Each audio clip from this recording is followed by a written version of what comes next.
생각을 하시고 계십니까? 첫 번째는요, 다 때가 있다는 거예요. 따라하겠습니다. 다 때가 있습니다. 이렇게 목욕할 때 벗기는 때 말고요. 그런 때 말고 다 타임이 있다는 거예요. 다 한 해는 어김없이 과거가 됩니다. 또 다른 한 해는 현재로 다가옵니다. 겉으로 보면 똑같은 하루, 똑같은 일상이에요. 2017년 12월 31일과 2018년 1월 1일 무슨 차이가 있겠습니까? 그 두 날짜는요. 2017년 12월 1일과 그 다음 날 12월 2일과의 차이랑 별반 다를 차이가 없어요. 똑같은 하루예요. 똑같은 날이죠. 그러나 12월 31일과 1월 1일은 중대한 차이가 있습니까? 뭐가 다릅니까? 해가 바뀌어요. 태양이, 선이 바뀐다는 게 아니라 연도가 바뀐다는 거죠. 이제 2018년이 되는 거죠. 2017년의 겨울은 지나간 거예요. 또다시 겨울이 오겠지만 그 겨울은 2018년도의 겨울이에요. 여러분, 이것은 하나의 상징입니다. 상징. 살아있는 날과 죽는 날의 구분도 이와 같을 거예요. 똑같은 날들인데 어딘가에 금을 긋고 여기는 여기까지는 2017년, 여기까지는 2018년 말하는 것처럼 우리의 인생은 똑같은 날인데 어디선가 금이 거질 거예요. 삶과 죽음의 금이 거질 거예요. 여기까지는 네가 사는 날, 여기까지는 죽는 날. 여러분, 우리에게 2017년이 무한하게 주어진 것이 아닌 것처럼 우리 인생도 무한하게 주어진 것이 아니라는 것을 오늘 이 시간에 깨닫습니다. 자, 두 번째, 한 해를 보내고 또 한 해를 맞이하는 이때 우리가 무슨 생각을 해야 될까요? 두 번째는요, 시간은 선물이라는 거예요. 따라하겠습니다. 시간은 선물입니다. 분명 우리는 내 자이든 타이든 어제보다 오늘 죽음과 가까워졌어요. 하루 더 가까워졌어요. 슬프십니까? 불안하십니까? 슬프고 불안한 것은 천국의 비밀을 모르는 사람들이에요. 세상 사람들이 느끼는 감정이에요. 하나님을 믿는 사람은 그렇지 않습니다. 빨리 죽게 돼서 천국이 가까워져서 기쁜 것가 아닙니다. 물론 천국에 가까워지는 기쁜 일이죠. 근데 단순히 그런 의미가 아니라는 거예요. 우리에게는 하루하루가 내가 어떻게 땡길 수도 밀 수도 없는 거대한 시간이라는 하루하루라는 것이 선물로 다가온다는 거예요. 시간 앞에 무력하다는 것은 슬픈 것이 아니라 시간이라는 어마어마한 그 선물이 우리에게 주어졌다는 것을 깨닫는 감격이라는 거예요. 예를 들면 우주 앞에서 느끼는 느낌과 같아요. 여러분, 우주는 거대하잖아요. 밤하늘에 누워서 까만 밤하늘 밑에 총총한 별을 보세요. 어떤 느낌이 드십니까? 정말 먼지같이 작은 내가 느껴지는 거예요. 거대한 우주를 느끼죠. 여러분, 그때 어떤 느낌을 들어요? 우주 앞에 느끼는 거대한 공간 앞에서 느끼는 무력감은 슬픔과 공허가 아니라 무한한 경이로움과 경외심을 만들어내죠. 마찬가지예요. 시간이라는 창조물 앞에서 느끼는 그 무력감은 당길 수도 없고 밀 수도 없고 멈출 수도 없는 그 무력감은 내가 구할 수도 만들 수도 붙들 수도 없는 위대한 그 어떤 것을 매일매일 선물로 받는구나 라는 감탄을 갖게 한다는 것입니다. 여러분, 기쁨과 감사, 이것은 우리가 하루를 맞이하는, 새해를 맞이하는, 우리에게 주어지는 시간을 대하는 우리의 태도인 줄로 믿습니다. 세 번째는요, 그럼 그 소중한 시간 가운데 진짜 중요한 것은 무엇인가? 따라하겠습니다. 진짜 중요한 것은 무엇인가? 그 선물 같은 귀한 시간에 나는 무엇을 할 것인가 하는 질문이에요. 우리 송구 영신의 한 해를 보내고 한 해를 맞이할 때 우리가 깊이 생각해야 될 것은 그럼 그 귀중한 선물에 내가 붙든다고 길어지는 거 아니고 내가 보낸다고 짧아지는 것 아닌 이 선물 같은 거대한 시간에 그럼 나는 뭐 하며 살 것인가? 뭐가 중요한 것인가? 라는 것을 생각해야 한다는 것이죠. 사람들은 그래서 해마다 새해가 되면 뭐 쓰잖아요. 꼭 해야 될 거 리스트를 씁니다. 작심삼일이 될지언정 쓰죠. 이건 참 소중한 시간이에요. 왜냐하면 계획대로 되지 않더라도 계획대로 되면 좋겠지만 그렇게 되지 않더라도 그 과정을 통해서 내 인생에 뭐가 중요한지 뭐가 중요하지 않은지를 정리하는 시간이에요. 그래서 우리가 꼭 생각해요. 내년에는 뭐를 할 것인가. 우리는 한 해의 마지막과 시작의 교차 지점에서 또한 시간의 주관자이신 하나님 앞에서 선물같이 주어지는 내 인생의 시간에 무엇을 채워야 될지, 무엇을 위해 내 시간을 사용해야 될지 오늘 말씀을 통해서 우리가 보게 된다는 거예요. 오늘 이 말씀을 같이 보면서 내 인생에 둘도 없이 중요한 사명, 하나님이 나에게 부탁하신 명령, 이게 무엇인가 오늘 보게 될 거예요. 이 디모데 전서 후서는 목회 서신으로 잘 알려져 있죠. 사랑하는 사도 바울이 사랑하는 제자, 아들과 같은 제자 디모데에게 쓰는 편지입니다. 특별히 디모데 후서는 바울의 마지막 서신으로 알려져 있어요. 특별히 4장으로 되어 있는데 오늘 읽은 4장은 마지막 편지의 마지막 장이에요. 마치 노사도의 유언적 메시지와도 같은 구절이죠. 6절 이하에서 이렇게 고백해요. 같이 한번 읽어보겠습니다. 6절, 7절, 8절. 이게 본문을요, 3장, 4장을 한꺼번에 후루룩 읽어야 돼요. 그래야지 이 느낌이 와요. 이 느낌이 마지막에 이런 고백을 하는데요. 같이 읽겠습니다. 시작. 전제와 같이 내가 벌써 부어지고 나의 떠난 시각이 가까웠도다. 나는 선한 싸움을 싸우고 나의 달려갈 길을 마치고 믿음을 지켰으니 이제 후로는 나를 위하여 의의 면류관이 예비되어 있으므로 주 곧 의로우신 재판장이 그날에 주실 것이며 내가만 아니라 주의 나타나심을 사모하는 모든 자에게도니라. 전제와 같이, 관제와 같이, 포도주를 붓는 것 같이 내 인생이 다 부어졌다는 거예요. 남은 한 방울의 기력과 내 에너지와 내 모든 시간도 남김없이 다 부어졌다는 거예요. 여러분, 이렇게 부어지는 인생이 되길 주의 이름 축복합니다. 시간이 다 됐는데 아직도 안 쓴 돈이 많고, 아직도 안 쓴 에너지가 많고, 아직도 안 한 그런 지식들이 많아요. 그는 남는 인생일까요? 안타까운 인생일까요? 안타까운 인생이에요. 여러분, 사도 바울은 자기에게 주어진 시간 안에 다 썼어요. 다 부어졌어요. 그래서 남는 게 없어서 슬프냐? 그렇지 않아요. 이 사람의 시선은 어디에 가 있느냐? 쏟아버린 과거에 있는 게 아니라 앞으로 부어주실 미래를 향해 가 있어요.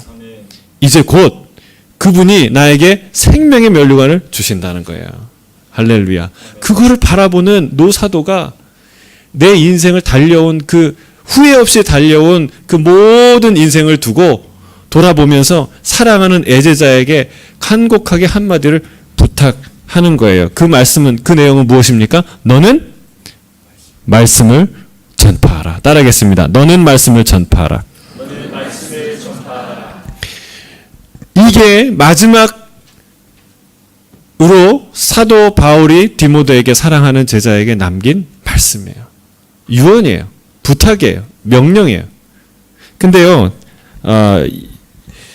우리 1절, 2절 다시 한번 읽어볼게요. 자, 시작.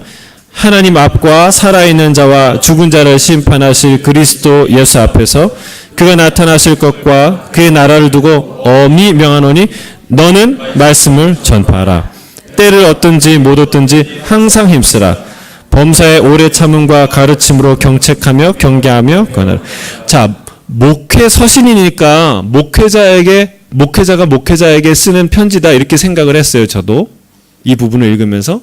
그런데 1절을 가만히 묵상하니까 생각이 달라졌어요.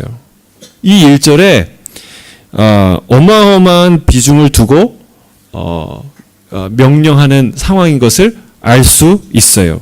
자, 1절을 다시 한번 읽어요. 1절만 시작. 하나님 앞과 살아있는 자와 죽은 자를 심판하실 그리스도 예수 앞에서 그가 나타나실 것과 그의 나라를 두고 엄히 명하노니. 여러분, 바울이 디모데에게 부탁한다고 말할 수도 있는데 명한다고 말합니다.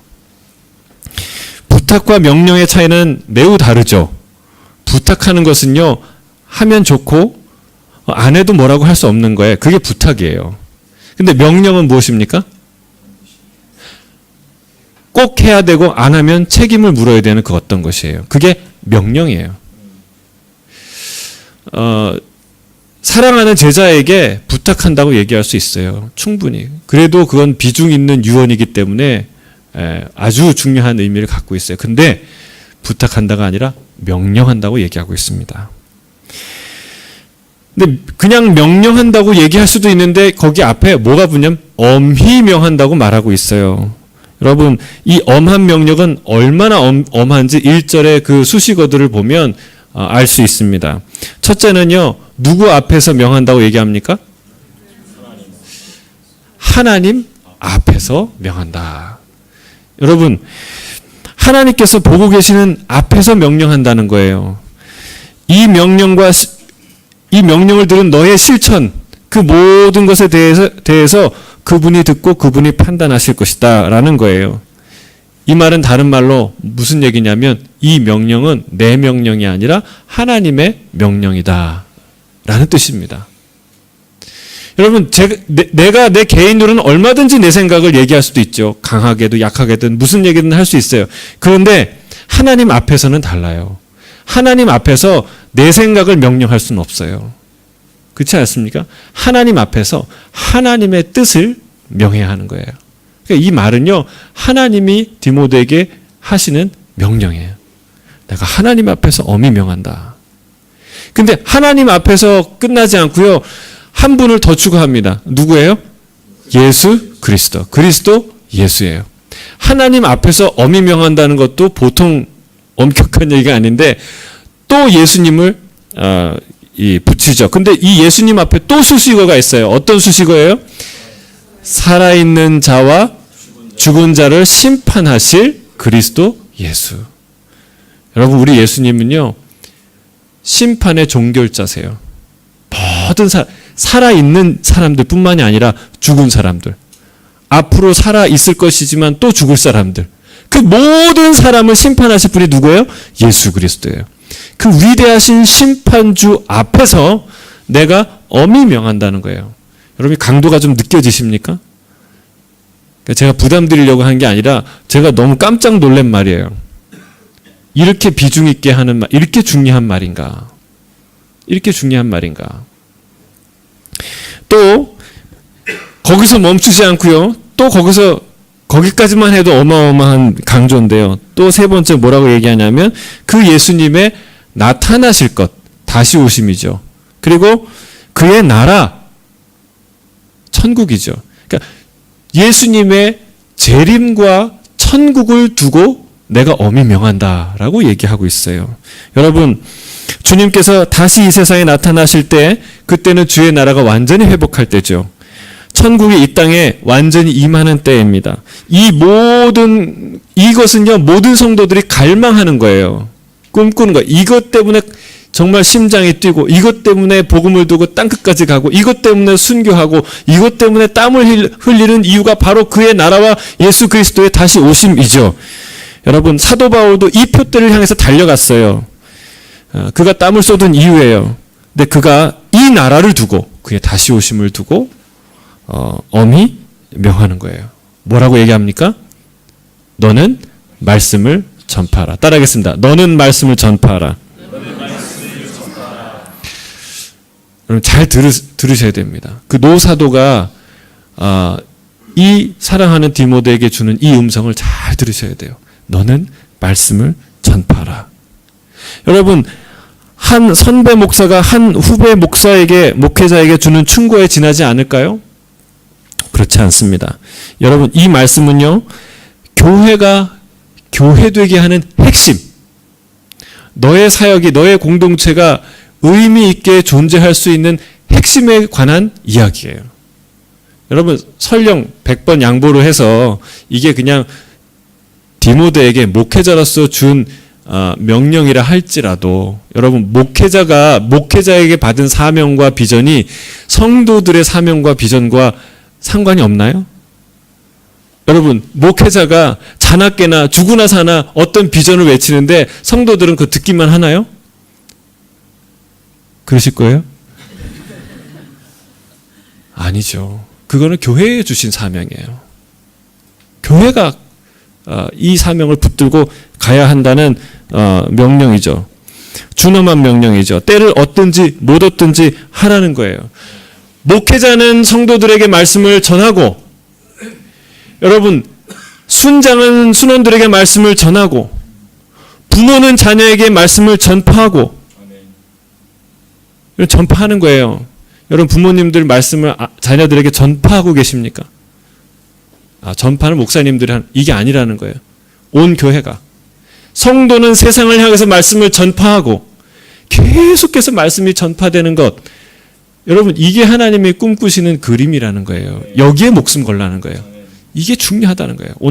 오늘 낮에 주일 예배 때 여러분 제자들에게 하신 명령도 그거잖아요. 예? 어두운 데서 얘기한 것을 밝은 데서 선포하고, 예? 작은 목소리 속삭임으로 들은 것을 큰 목소리로 전파해라. 여러분 두려워하지 말고, 죽을 거 걱정하지 말고, 다른 거 염려하지 말고 그거 해라. 그게 하나님의, 예수님의 명령 아닙니까? 오늘 또 사도 바울도 이렇게 명령하는 거예요.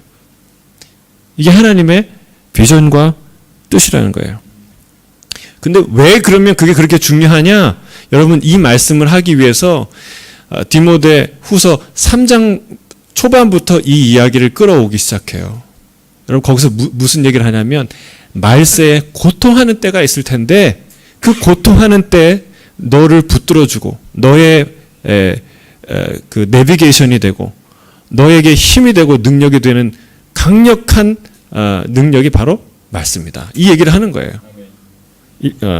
디모데후서 1장부터 7장 같이 읽겠습니다.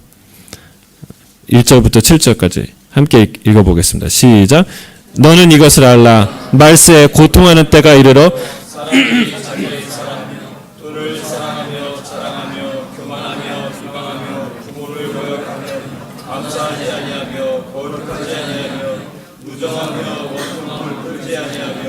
모함하며 절제하지 못하며 사나우며 좋아하지 아니하며 배신하며 조급하며 자만하며 쾌락을 사랑하기를 하나님 사랑하는 것보다 더하며 경건의 모양은 있으나 경건의 능력은 부인하니 이 같은 자들에게서 내가 돌아서라. 그들 중에 남의 집에 어리석은 여자를 유인하는 자들이 있으니 그 여자는 항상 배우나 끝내 진리의 지식에 이를 수 없느니라. 여러분 마치 지금 이 시대를 들여다보면서 편지를 쓰는 것 같지 않습니까? 우리 청소년 여러분, 여기에 찔리는 거 없어요? 예? 자기를 사랑하며 돈을 사랑하며, 뭐 이거는 별로 안 찔리나요? 부모를 거역하며, 그렇죠? 부모를 거역하며, 감사하지 아니하며, 다 찔리죠. 사실 우리도 찔려요. 무정하며, 정이 없잖아요. 그리고 마음을 풀지 않는다고 그러잖아요. 마음 풀지 않고. 쾌락 사랑을 하는데 하나님보다 더 사랑하는 거예요. 하나님을 사랑하긴 하는데 하나님보다 더 사랑하는 게 있는데 그게 쾌락이에요. 오락이에요. 세상의 즐거움이에요. 여러분 이게 다 우리의 이야기 아닙니까? 이 말세의 증거, 이 증표들이라는 거예요. 경건의 모양은 있는데 경건의 능력은 거부하는.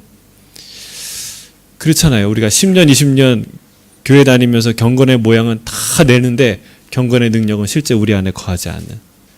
이게 우리의 모습 아닙니까? 그렇죠? 사도 바울은 질문하는 거예요. 이 고통의 시대, 이 말세에 고통하는 때, 이 고통은 어디서 오냐? 이 고통을 어떻게 치유하느냐? 이 고통의 시대를 위해서 너는 무엇을 해야 되느냐?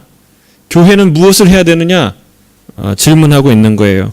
그가 고통하는 세상을 향해 제시하는 해답이 무엇입니까? 바로 하나님의 말씀이라는 거예요. 중요한 거예요. 교회만 줄 수 있고 교회가 줘야 하고 교회가 끝까지 붙들어야 되는 어마어마한, 저 북한의 김정은이 붙들고 있는 핵폭탄, 수소폭탄보다 더 세상을 향한 강력하고 무시무시한 놀라운 무기가 있는데, 말세 고통하는 때를 위해서 하나님이 주신 무기가 있는데, 그게 뭐냐면 하나님의 말씀이라는 거예요. 내가 할 수 있는 일이 그것이고 내가 해야 하는 일도 그것이라고 말씀하는 거예요. 디모데후서 3장 13절 15절 이렇게 얘기합니다. 함께 읽겠습니다. 시작. 악한 사람들과 속이는 자들은 속기도 하나니 그러나 너는 배우고 확신한 일에 거하라. 너는 내가 누구에게서 배운 것을 알며 또 어려서부터 성경을 알았나니 성경은 능히 너로 하여금 그리스도 예수 안에 있는 믿음으로 말미암아 구원에 이르는 지혜가. 세상 사람들은 더 악해져서 속이기도 하고 속기도 하지만, 그러나 너는, 여러분 이거 꼭 들으세요. 그러나 너는, 다른 사람 다 어떻게 사는지 모르겠지만 그러나 너는 뭐해요? 배우고 확신한 일에 거하라. 배우고 확신한 일에 거하라. 배우고 확신한 일은 무엇입니까? 그가 배운 하나님의 말씀이에요. 외할머니 로이스와 어머니 유니게로부터 어려서부터 배운 그 성경 말씀이라는 거예요. 왜 이 악하고 음란한 세대의 말씀이 대안이 될까요? 나가서 투쟁해야 될 것 같고, 겟세마네 동산에서 그 칼을 품고 있던 베드로처럼 우리는 이 혁명을 위해서, 세상을 변화시키기 위해서 칼을 품고 다녀야 할 것 같은데, 근데 주님은, 이 사도 바울은 너는 말씀을 품고 말씀을 전파하라고 말하는 것일까요? 그 이유는 디모데후서 3장 16절 17절에 나와 있어요. 같이 읽겠습니다. 시작. 모든 성경은 하나님의 감동으로 된 것으로 교훈과 책망과 바르게 함과 의로 교육하기에 유익하니 이는 하나님의 말씀으로 온전하게 하며 모든 선한 일을 행할 능력을 갖추게 하려 함이니라. 여러분, 모든 성경은 하나님의 감동으로 되었기 때문에 그렇다라고 얘기하는 거예요. 여러분, 성경이 뭐로 되었다고요? 하나님의 감동, 하나님의 영감으로 되었다라는 거예요. 여러분, 소설이 많은데 어떤 소설이든 영화든 모든 작품은 최초의 어떤 영감으로부터 나온다는 거예요. 나니아 연대기와 해리포터가 비슷하잖아요. 비슷한 그 판타지 소설 같아요. 그런데 어르신들은 잘 모르시는 분도 계시는데 애들은 잘 알 거예요. 비슷한 판타지 소설 같은데 전혀 달라요. C.S. 루이스가 쓴 나니아 연대기는, 그가 무신론자였던 그가 예수님을 믿고 성경을 알고 천국을 꿈꾸게 되고 믿음을 얻게 되고 나서, 이 성경의 이야기, 예수님의 이야기, 천국의 이야기, 이 믿음의 이야기, 성경에 가르치는 이야기를 정말 모든 성도들과 아이들이 쉽게 이해할 수 있는 이야기로 만들고 싶다 해서 만든, 그 영감을 갖고 쓴 게 나니아 연대기예요. 근데 해리포터는 그렇지 않아요. 해리포터는 다른 세상적 영감으로부터 온 것이죠. 여러분, 세상의 영감은 아무리 대단해 보여도 결국은 허상일 뿐입니다. 그러나 하나님의 영감은 아무리 단순해 보여도 그것은 가장 완전한 것이고 가장 고상한 것이고 가장 심오한 것인 줄로 믿습니다. 하나님의 영감은 달라요. 그래서 여러분, 성경은요, 영감의 원천이에요. 하나님의 영감의 원천. 저는 여러분이 우리 청소년 여러분들이 이 성경을 지금 십독하고 있잖아요. 예. 그렇죠? 십독의 도전 끝까지 하세요. 십독을 하다가 일독만 해도 그거는 잘한 거예요, 못한 거예요? 잘한 거예요. 잘한 거예요. 일독을 못하고 구약만 일독해도 잘한 거예요, 못한 거예요? 잘한 거예요. 좋은 거는요, 언제든지 시도하는 거예요. 근데 여러분, 중요한 거 있어요. 여러분, 성경을 읽으면서 얻을 수 있는 놀라운 축복은 뭐냐면 영감을 얻는다는 거예요. 영감이라는 게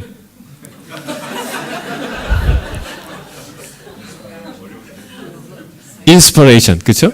예, 그걸 영감이라고 그래요. 그러니까 최초의 그 노래를 막 지으려고 그러면 최초에 딱 드는 그런 어떤 악상, 어떤 아이디어가 있잖아요. 그런 걸 영감이라고 하는 거예요. 책을 쓰려고 할 때도, 논문을 쓰려고 할 때도, 소설을 쓰려고 할 때도 어떤 영감이 오는데 그걸 얘기하는 거예요. 그 아이디어.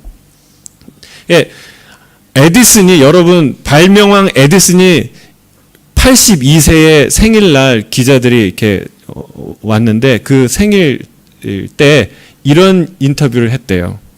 기자가 뭐라고 물어봤겠죠. 당신에게 발명에 있어서 당신 인생에 있어서 중요한 게 뭡니까?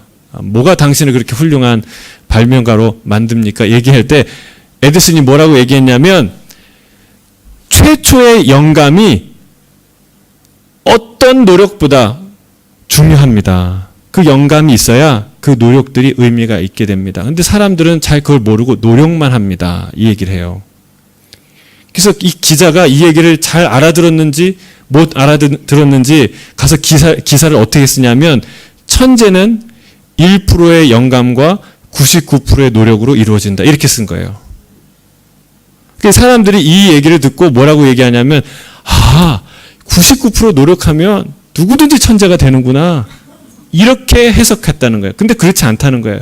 여러분, 천재는요, 다른 1%가 있는 거예요. 천재와 비천재 사이에 구분 짓는 명확한 선이 있는데 그건 1%의 영감이라는 거예요. 그가 이 최초의 전구를 발명하는데 노력 99% 이상을 했죠. 밤을 새워가면서 수백 번, 수천 번 실패를 하는 그 모든 노력의 과정을 지나갔죠. 근데 그 모든 노력의 과정을 이끌어간 동의는 무엇이냐? 왜 그렇게 밤을 새워 연구했느냐? 영감이 있었어요. 어떤 영감이냐면 이 깜깜한 뉴욕의 밤을 환한 대낮같이 축제의 밤처럼 만들고 싶다는 그런 영감인 거예요. 이런 환한 이 대낮같이 밝은 빛을 이 도시에 주고 싶은 거예요. 그런 꿈이, 그런 영감이 있었던 거예요. 그것 때문에 밤을 새워 연구한 거예요. 그걸 영감이라고 해요. 여러분, 노예제도 폐지, 노예제도 폐지를 다수결에 의해서 손들고 표시해갖고 결정하면 그게 됐을까요? 안 됐을까요? 안 됐죠. 그런데 흑인마저도 어떤 사람도 하나님 앞에서 동등한 가치를 가진 하나님의 형상이라는 이런 생각과 아이디어를 어디에서 얻었을까요? 그런 아이디어, 그런 영감을 어디에서 얻었을까요? 여러분, 성경책이에요. 바이블이에요. 성경은요, 하나님의 영감으로 가득한 책이에요.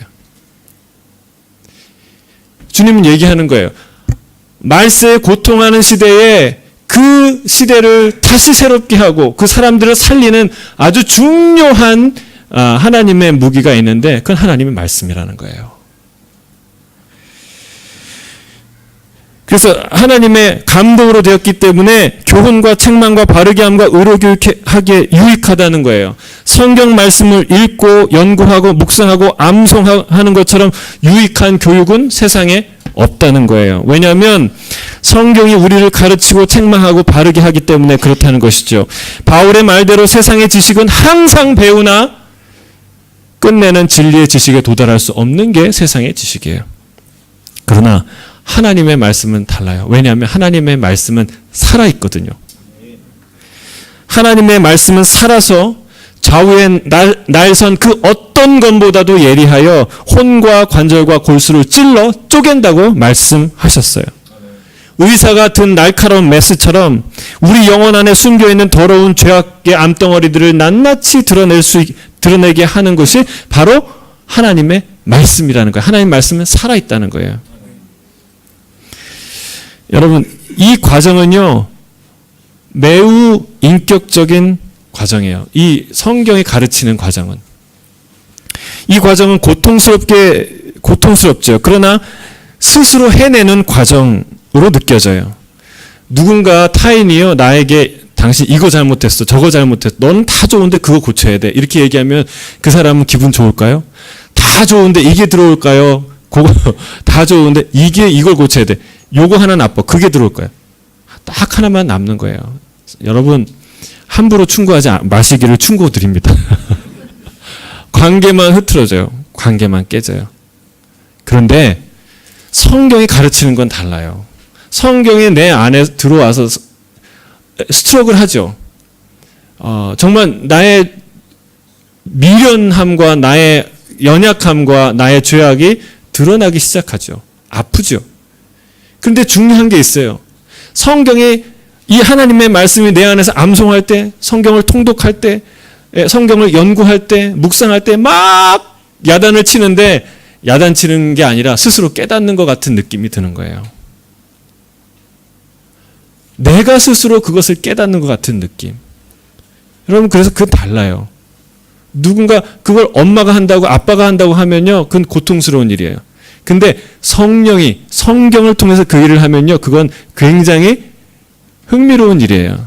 굉장히 재미있는 일이고 굉장히 익사이팅한 일이에요. 그렇게 내 안에서 그런 변화들이 일어나는데요, 그걸 성경이 오늘 여기서 뭐라고 얘기하냐면 하나님의 사람으로 온전하게 한다라고 얘기하고 있습니다. 살아있는 말씀이 내 안에서 이루시는 놀라운 변화를 일컫는 것이죠. 여러분, 말세에 고통하는 때에 이 하나님의 말씀을 붙드는 자는 그 안에 놀라운 혁명, 놀라운 변화, 세상에서 줄 수 없는 살아있는 말씀이 내 안을 흔들고 뒤집고 세우고 그렇게 하는 놀라운 변화들을 경험하게 될 줄로 믿습니다. 또한 말씀은요, 하나님의 사람이 모든 선한 일을 행할 능력을 갖추게 한다고 했어요. 여러분, 정말 안타까운 건 뭐냐면 내 마음에 선한 것을 하려고 하는데, 하고 싶어 죽겠는데 할 수 있는 능력이 내 안에 없을 때예요. 그때는 참 비극적이에요. 정말 가슴이 아파요. 선한 일을 할 마음은 우리에게 있는데 그것을 행할 능력이 없을 때 우리는 눈물을 흘리는 것이죠. 바로 이런 고민을 할 때 우리에게 필요한 것은 무엇입니까? 무엇이 선을 행할 능력을 가져다 줍니까? 어떻게 선한 일을 할 수 있게 됩니까? 사도 바울이 말하는 거예요. 그것은 하나님의 말씀이다. 이 말씀이 하나님의 사람이 모든 선한 일을 행할 능력을 갖추게 한다는 사실이에요. 여러분, 왜 나는 선한 일을 할 수 없을까? 그런 능력이 없을까 고민하기 전에 뭘 들여다봐야 돼요? 내 안에 말씀이 있는가? 여러분, 그걸 들여다봐야 돼요. 말씀이 없는데, 내가 말씀이 없는데도, 여러분, 그거는 고민하지 않고 왜 자꾸 내가 이렇게 정말 선한 일을 하려고 하는데, 용서를 하려고 하는데 용서가 안 되고, 사랑을 하려고 하는데 사랑이 안 되고, 왜 안 될까? 이런 고민만 하면 여러분, 그건 엉뚱한 데를 짚고 있는 거예요.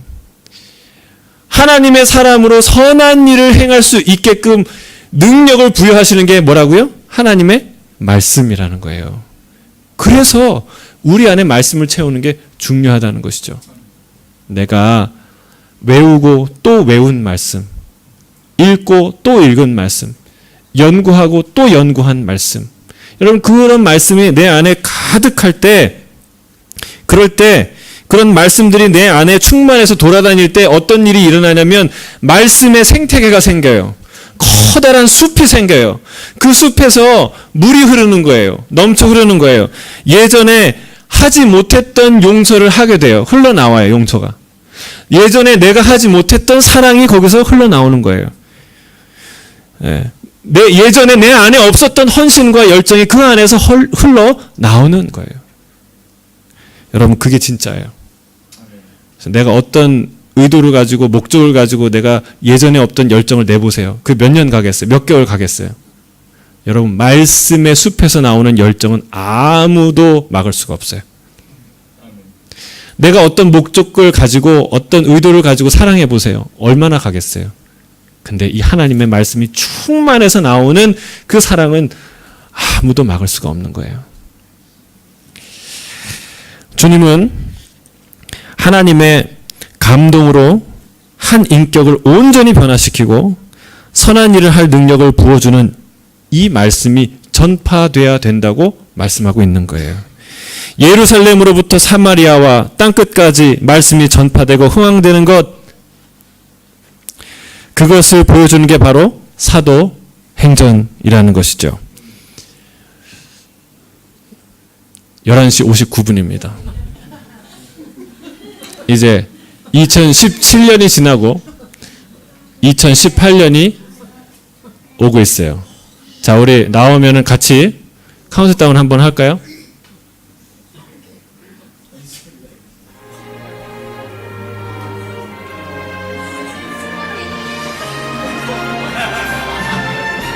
자, 다시 10, 9, 8, 7, 6, 5, 4, 3, 2, 1. 해피 뉴 이어! 새해를 주신 하나님께 감사합니다. 할렐루야. 아멘. And celebrations when I tell everyone that you're in love with me. 자, 우리 옆에 있는 분에게 해피 뉴 이어. And jubilations. I want the world to know I'm happy as can be. 자, 말씀 딱 맞췄어요. 마치는 타이밍에 또 이렇게 정확하게 끝났네요. 여러분, 2018년 하나님이 우리에게 주신 비전은 뭐예요? 너는 말씀을 전파하라.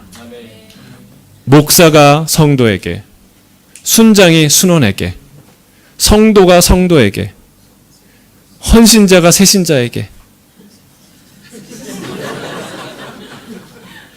그리고 부모가 자녀에게, 친구가 친구에게, 그리고 성도가 세상에게.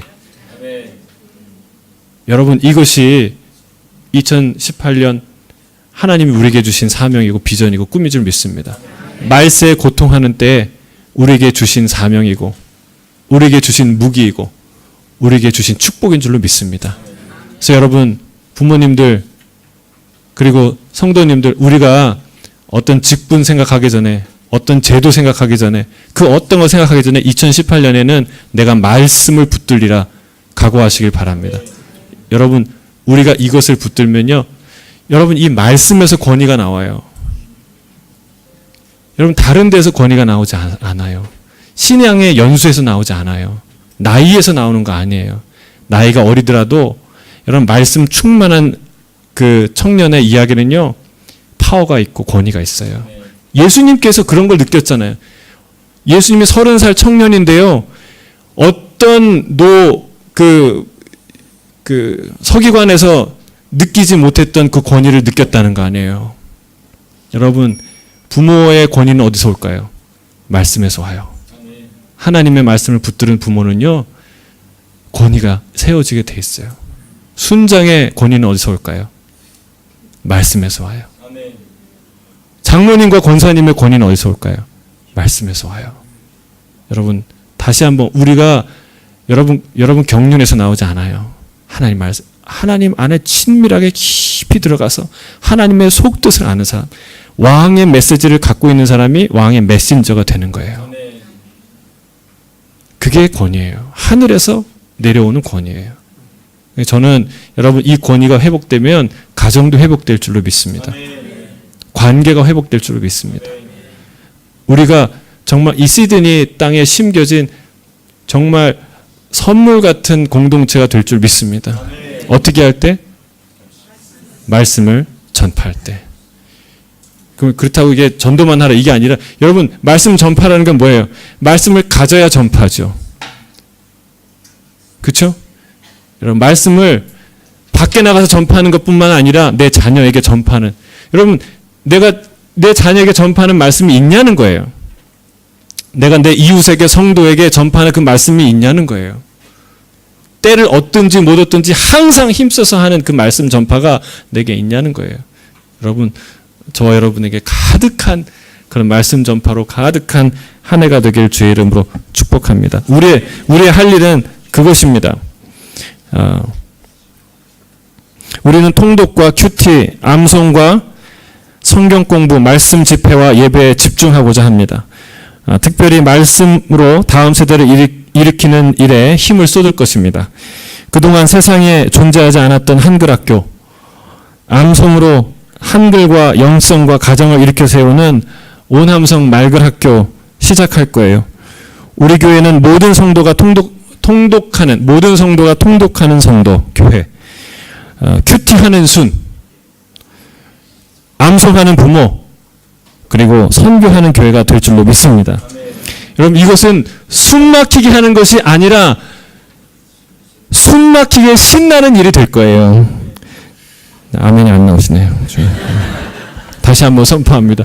이것은 우리를 숨막히게 하는 일이 아니라 숨막히게 신나는 일이 될 줄로 믿습니다. 진정으로 숨통을 트이게 하는 일이 될 것입니다. 그동안 우리가 이거 안에서 숨이 막힌 거예요. 성장이 멈춘 거예요. 앞으로 나가지 않고 제자리를 맴돈 거예요. 뭐 안에서?